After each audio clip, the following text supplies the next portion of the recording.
अस्सलाम वालेकुम दोस्तों, ये आज आप एक गाड़ी देख रहे हैं। ये मर्सिडीज़ C200 है। वो इसका मॉडल जो है वो 2017 का है, डीजल है। और ये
ये देखें, यहाँ से बैटरी निकल आई है।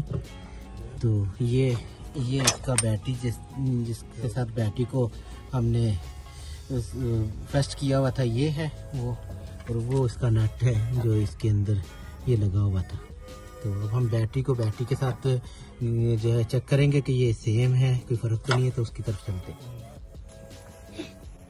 ये देखेंगे अब हम दोनों बैटरियों को। ये हमारे पास नई बैटरी है, ये जो हमने पुरानी बैटरी निकाली है। तो इनको हमने देखना है कि ये बराबर है कि नहीं।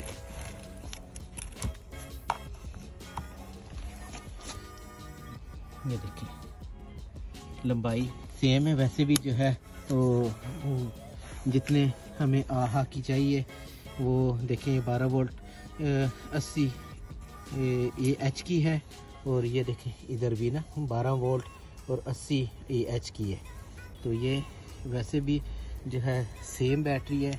और इनकी चौड़ाई भी हम देख लेते हैं।